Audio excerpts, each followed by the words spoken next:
જય સ્વામિનારાયણ. આજે વાત કરવી છે નો ફ્રી લંચ. યુરોપિયનની એક સુંદર મજાની લોકકથા છે.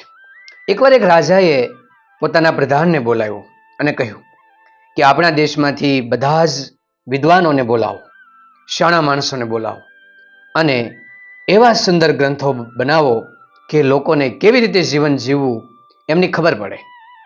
પ્રધાને બધા જ રાજ્યમાંથી વિદ્વાનો, પંડિતોને બોલાવ્યા અને રાજાની વાત કરી કે એવા સુંદર ગ્રંથ બનાવો કે આવનારી પેઢી એ વાંચી શકે અને કેવું જીવન જીવવું એની એને ખબર પડે.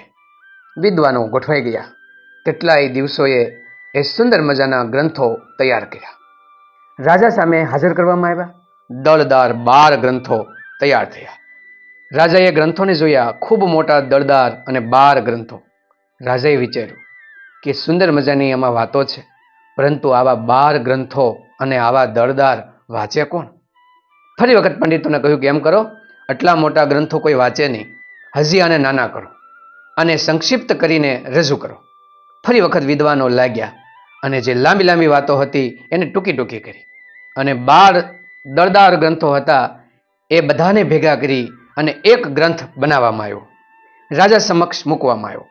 રાજાએ વિચાર્યું કે એક ગ્રંથ તો બન્યો, પણ એ પણ મોટો જબર દળદાર છે, આ પણ આવનારી પેઢી વાંચે ન વાંચે. એટલે ફરી વખત કીધું કે હજી આને નાનો કરો. ફરી વખત બધા બેઠા અને થોડાક નાના પાનાનો એક ગ્રંથ તૈયાર કર્યો. રાજાએ કહ્યું કે હજી આનથી નાનું કરો. ત્યાર પછી એનું એક પ્રકરણ બનાવવામાં આવ્યું. ફરી વખત રાજાના કહેવાથી એમને એક પેરેગ્રાફની અંદર વેચવામાં આવ્યો.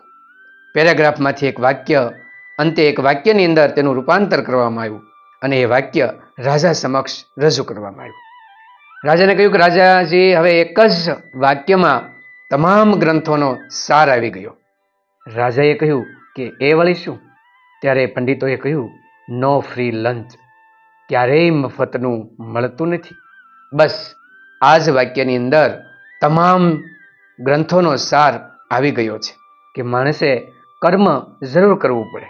કર્મ નહીં કરે તો એને કશું મળશે નહીં. જીવનમાં કંઈક મેળવવું હોય તો એને કામ કરવું પડશે, તો જ એને મળશે, બાકી કશું મળશે નહીં. રાજા ખૂબ ખુશ થયા અને આ વાક્યને એને સોનેરી અક્ષરોની અંદર મઢાવ્યા અને ઘરે ઘરે એ વાક્યને, એ ગ્રંથને પહોંચાડવામાં આવ્યો અને એ વાક્યને હાથી ઉપર રાખી અને એનું સન્માન અને એની શોભાયાત્રા કાઢવામાં આવી. એવું જ સુંદર વાક્ય આપણા ભગવદ્ ગીતાની અંદર પણ ભગવાન શ્રી કૃષ્ણએ કહ્યું છે, કર્મણેવાધિકારસ્તે મા ફલેષુ કદાચન. તારો કર્મ કરવામાં જ અધિકાર છે, ફળમાં નહીં.